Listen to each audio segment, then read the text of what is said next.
And range is useful, but not as useful as just upping the power of our bubs.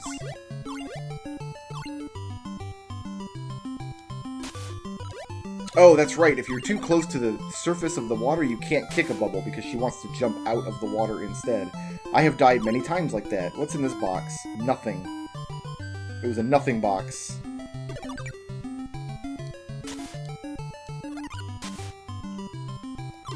No, don't. Okay, almost lost my shell there. What's in this box? Hey. So now we have a real bubble. We have a real single bubble, so we can bubbleize the fish of the sea with one shot instead of 17 shots, which is what they took previously. Also, mermaids can't count. That's, again, just biology. I'm not being racist. That's just, it's simple science. It's because they don't have toes, so they don't have any conception of numbers higher than 10. How can you count higher than 10 if you don't have toes? Like... Here's one of the easiest bosses in the game, by which I mean any boss in this game that's not the eels, whose names, by the way, are Flotsam and Jetsam. I would like to... That's what we're looking for, one of these. So we can do this. And then he's going to switch sides on me? Yeah, so we're just going to stand right here. Here you go. Wonderful. Oh, he's throwing shells right away. That's what I like to see. Have one, buddy. Hey, you didn't get hit with my shell, though. Oh, now you're throwing frozen fish at me. Well, I can't actually get this shell, because when I try to hop onto it, it'll just bounce. Oh, no, I did get it. Never mind.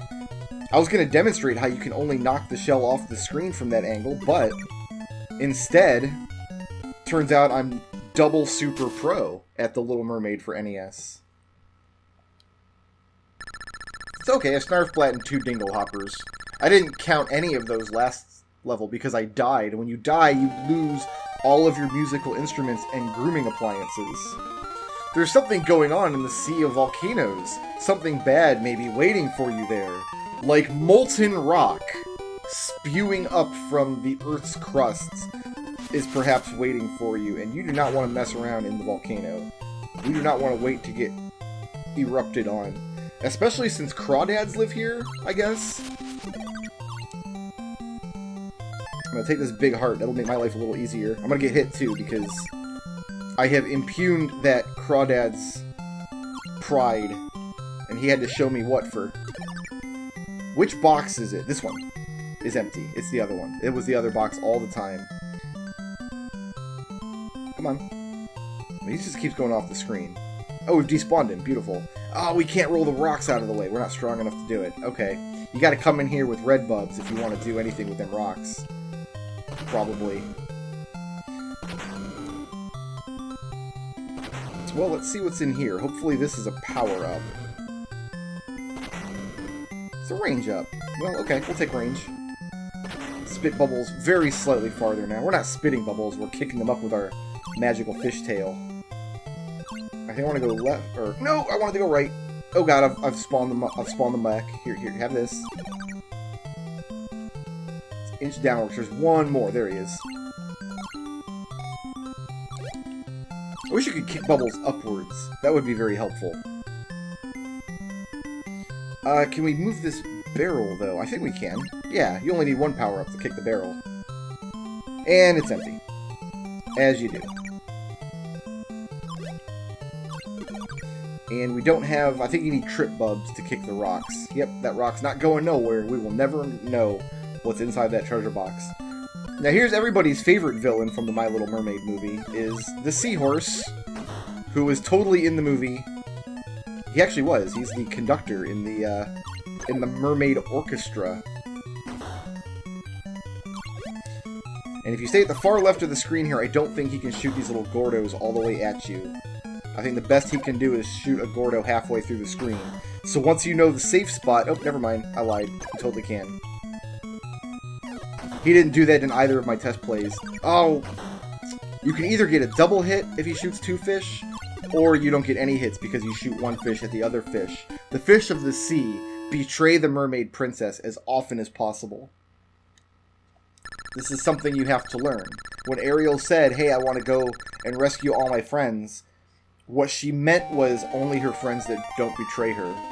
Ursula's castle is like a magical maze. Sometimes you will walk through a door. Nope, I find that highly unlikely. So it is a magical maze in that sometimes doors don't lead to the same places that you came from upon going through the door. And we're going to try to get more power here. Oh, which way do we want to kick the barrel? You know what? I'm going to kick it the longer way. I'm betting this is the way to do it. Right? Yeah, more power. Trip Bubs, what's up? This treasure box was a failure. Okay, so we can go through the door here, because there's not a whole lot of level over here left. You do have to go through doors eventually. And that's basically it. And there's nothing over here. This is just like a wall, right? Yeah, this was just this seahorse's playroom. And we interrogated him brusquely.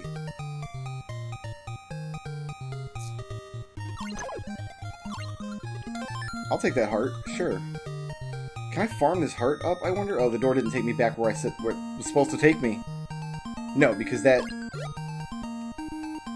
heart, or that shell is now gone. I couldn't remember what that thing was called for a minute there.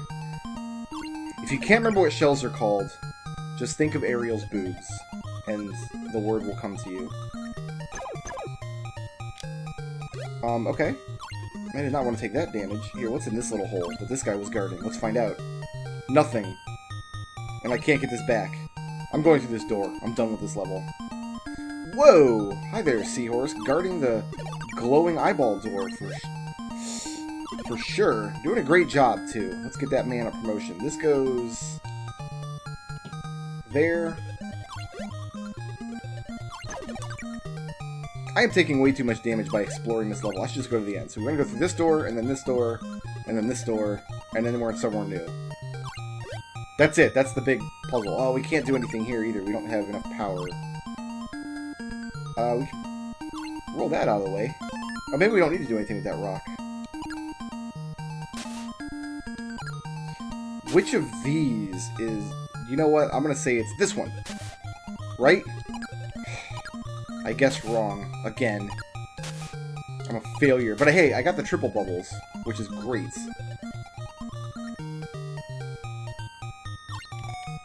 Yikes!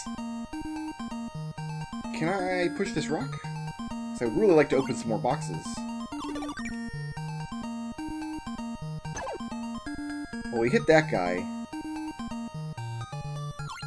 So the problem here is, if we follow the rock down as fast as we can, probably we're going to get hit by the fishmans, right? Yeah, we can't follow that one all the way down. It looks like it'll fall all the way down, but I don't see how we're going to be able to do it. Well, here, we can kick this barrel at least. We've murdered him, that was wonderful. And nothing in that box. I'm desperately looking for one more power. You know what? Some range. I think we'll take it. There's not going to be anything else in this room anyway. We don't have a way to open up any of the other boxes. If we had power, we could push the big rock out of the way and potentially get somewhere new. Come here, you. I think we're going to one of the other hardest rooms in the game here. This narrow shaft. Because Ariel needs a lot of horizontal distance to be able to attack effectively. And she doesn't change direction very quickly. You see, there's a lot of frames of animation when she swims back and forth. This enemy can't hurt you as long as you swim straight ahead. Alright, final boss time. A delightfully easy final boss wherein we take the fish of the sea and throw them at the evil sea witch and try not to get hit by seahorses and or gordos. Because we can not take any damage. No, actually, we're very close to dead. So, let's be very careful here. That got real dicey. I think we're fine, though. We will be fine. As long as we see where her little dandelions are falling here. And that's the last boss of the game. That was The Little Mermaid. There are only 5 levels. And we even get to take one of our dingle hoppers with us. Amazing. Oh, it looks like Ursula is back, but this time she is gigantic. What should we do? Let's swim directly towards her and throw Fish of the Sea at her fat head. And this is actually a little bit clever of a boss fight because she controls the ocean currents, and you can look at the bottom of the screen and see on the seaweed there which way the water is flowing, and you get pushed to that side of the screen. Kind of an interesting little twist in the final boss fight. I mean, what are you gonna expect out of a game like this? This is what passed for a cash grab game back in the early 90s. Because everything was better in the 90s, even the cash grabs were better. And one more fun little surprise this game has is because you hear the digitized soundtrack here. Ariel defeated Ursula and released her friends from the spell, but there was no way for her to become human again. No way in the world. Unless her dad wants to do it. And then her dad did it, even though we just said that there's no way. So usually in games like this where you hear the little digitized version of the song from the movie or whatever, it just does like a quick little loop. They actually digitized the entire song of Under the Sea for this game. And it's magnificent. Ariel and some guy got married, they lived happily ever after, and Disney never made a terrible sequel. Thank you for watching. Shoutouts to Gabriel Crespo, who sponsored this video, and to everybody who helps make my channel possible by supporting me on Patreon.